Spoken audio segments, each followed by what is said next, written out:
दोस्तों नमस्कार। Ramagya Ayurveda PG entrance classes की तरफ से मैं doctor Ramakant Dwivedi, associate professor, राजकीय आयुर्वेदिक कॉलेज बरेली, उत्तर प्रदेश, आपके सामने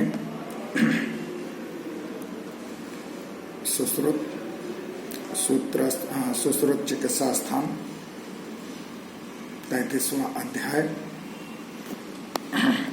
की डिटेल आपके सामने प्रस्तुत कर रहा हूं। इसमें 33वां जो अध्याय है, इस अध्याय का नाम है वमन विरेचन साध्यो उपद्रव चिकित्सितम। इसमें वमन विरेचन से साध्य रोगों की चिकित्सा का उपक्रम का वर्णन किया गया है। तो इसमें हम अगर श्लोक संख्या 3 देखें तो दोषा क्षीणा बृहतव्य कुपिता प्रस्तुतमेव्य वृद्धा निर्हर्तव्य समा परिपारे इति सिद्धांत।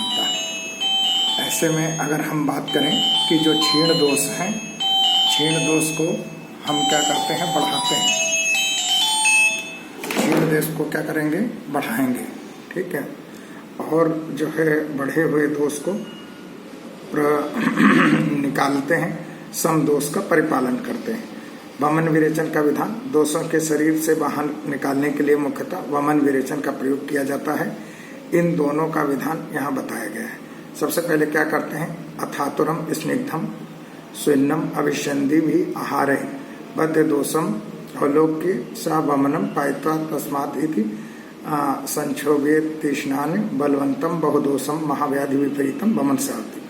तीक्ष्ण अग्नि वाले बलवान बहुदोष महाव्याधि से पीड़ित एवं वमन साध्य स्निग्ध रोगी को स्रोतों का बंधन खुल जाने से प्रचलित दोष युक्त देखकर मैं तुम्हें वमन कराऊंगा। मतलब इस निश्चय से अविशंधि आहार, ग्राम्य अनुपोदक जीवों का मांस, दूध भात इत्यादि का भली भांति सेवन कराना चाहिए। अब जो है इस तरह का जो है अविशंधि आहार सेवन कराने के बाद कि स्नेहन स्वेदन से युक्त मनुष्यों में दोषों को उत्क्लेश कराने के लिए इस तरह का आहार कराया जाता है। दूसरे दिन प्रातःकाल जो है साधारण जो है कोष्ठ विशेष की परीक्षा करके वमन कारक द्रव्य, ठीक है, इनका जो जितना प्रयोग हो उचित उतना कराते हैं। वमन कारक द्रव्यों को जो विभत्स दुर्गंध युक्त देखने में कुरूप होना चाहिए। विरेचन द्रव्यों का निर्माण इसके विपरीत सुंदर आकृति वाला, देखने में प्रिय होना चाहिए। सुकुमार, दुर्बल, बालक, वृद्ध और कायर के वमन साध्य विकारों में दूध, दही, तक्र, यवागु किसी एक को आकंठ पिलाना चाहिए। औषधि पीकर अग्नि से हाथों को तपाकर उष्णता अनुभव कराते हुए आतुर को 2 घड़ी, एक घड़ी में 48 मिनट होता है, तो 2 घड़ी मतलब 96 मिनट है ना, करीब 1.5 घंटे के करीब होता है। इतनी प्रतीक्षा करनी चाहिए। इस रोगी के शरीर में श्वेत का प्रादुर्भाव देख कर ये समझना चाहिए कि मिश्रित हुए दोष अपने स्थान से चलयमान होकर कुक्षी में आ गए हैं, ठीक। फिर मिचली प्रारंभ होने पर घुटने के बल रोगी को आसन पर बैठाकर श्रेष्ठ जनों के द्वारा ललाट पीठ जो अंश ग्रीवा को हाथ से बड़ी भात पकड़ा के अंगुली अथवा एरंड अथवा कमल के नाल से कंठ प्रदेश में स्पर्श करना चाहिए, ठीक। वमन के अयोग या अतियोग लक्षण जैसे कि मुख से लाला स्राव होना, हृदय की अशुद्धि, गुरुता की अनुभूति, कंडू वमन का जो है अयोग होने पर उपस्थित होते हैं। अतियोग होने पर पित्त की अधिक प्रवृत्ति, हृदय कंठ में पीड़ा होती है। ये तो हमारा जो है प्रारंभिक लक्षण हो गए।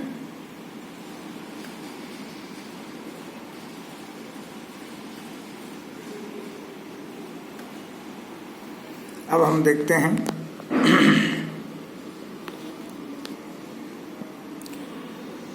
कि वमन के सम्यक योग लक्षण। तो वमन के सम्यक योग के लक्षण में जो है कि जो हमने वामक औषधि पुराई उसका सुखपूर्वक निकलना, हृदय, कंठ और सिर की शुद्धि, कफ का स्राव भली भांति होना चाहिए। सम्यक हो जाने के बाद क्या कर्तव्य? भली भांति वमन हो जाने के बाद चिपके यानी लीन हुए कफ को निकालने के लिए स्नेहिक व रेचनिक प्रायोगिक में से किसी एक धूम को शक्ति के अनुसार देना चाहिए, यानी धूमपान करना चाहिए। उसके बाद उष्ण जल के द्वारा शुद्ध पवित्र वाले रोगी का कवल यानी कुल्ला करके मुद्ग और आहर के यूज और जंगल जीवों के मांस रस के साथ भोजन कराना चाहिए। वमन कराने का जो फल है यहाँ पे वर्णित किया गया है वो हम अगर देखें तो कास, ठीक है, स्रोत में मल की वृद्धि, स्वर भेद, मुख की दुर्गंधि, कफ का स्राव, ये सब दोष जो है वमन करने वाले मनुष्य को कभी नहीं होते, या इस तरह से हम कह सकते हैं कफज रोग कभी नहीं हो सकते।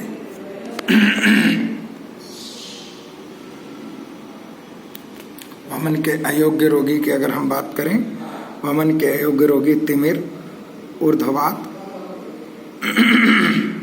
कृमि, ठीक है, स्वर भेद से, मुख रोग से पीड़ित, इन लोगों को जो है वमन नहीं कराना चाहिए।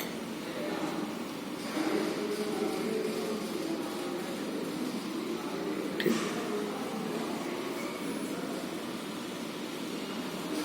वमन के योग्य रोगी कौन से हैं? वमन के योग्य रोगी विष दोष वाले हैं, कफ प्रधान वाले सारे जो है दोष हैं, प्रमेह है, अर्बुद है, स्लीपद है, हृदय रोग है, इस तरह से सारे जो है कफ प्रधान रोग जो हैं इनमें हम वमन करा सकते हैं।